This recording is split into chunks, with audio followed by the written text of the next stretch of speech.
اور اسے خوشخبری سناتے ہیں تو سب کی روح اس طرح نکلتی ہے جس طرح مشکیزہ سے پانی کے قطرے۔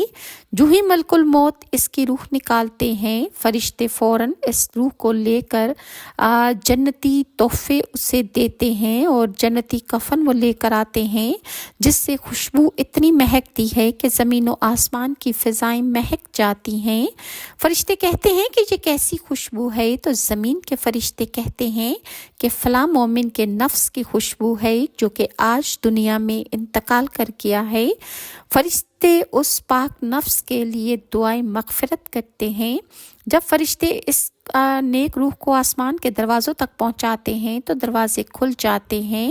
ہر دروازے مشتاق ہوتا ہے کہ روح اس سے داخل ہو، حتیٰ کہ یہ اعمال کے دروازے سے داخل ہوتا ہے اور وہ دروازہ روتا ہے جس دروازے سے گزرتا ہے۔ فرشتے کہتے ہیں کہ کیا ہی خوشبودار نفس ہے جس نے اللہ کے احکام کی پابندی کی، حتیٰ کہ وہ فرشتے سدرۃ المنتہا تک پہنچ جاتے ہیں۔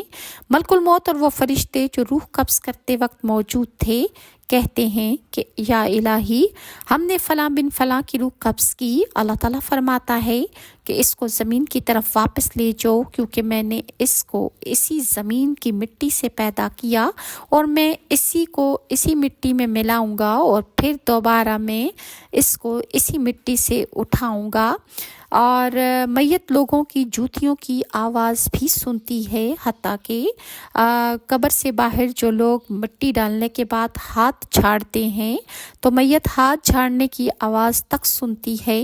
جب لوگ اس میت کو دفنا کر واپس جاتے ہیں تو اس میت کے پاس 3 فرشتے آ جاتے ہیں، 2 رحمت کے اور 1 عذاب کا۔ اس کے نیک اعمال اس کو گھیر لیتے ہیں، نماز پیروں کی جانب، سینہ کی جانب نماز، سینے کی جانب روزہ اور زکوٰۃ، دائیں جانب صدقہ، بائیں جانب نیکی اور خوش اخلاقی۔ اس کے سینے میں جس طرف سے عذاب کا فرشتہ آتا ہے اس کے نیک اعمال اس عذاب کے فرشتے کو بھگا دیتے ہیں۔ پھر وہ بہت بڑا ہتھوڑا لے کر کھڑا ہوتا ہے جس کو اہل منع مل کر بھی نہ اٹھا سکیں۔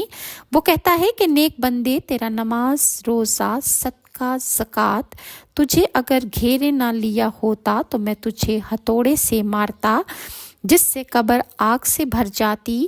اے رحمت کے فرشتوں، یہ بندہ تمہارے لیے ہے، تم اس کو لے جا سکتے ہو۔ یہ کہہ کر عذاب کا فرشتہ وہاں سے چلا جاتا ہے۔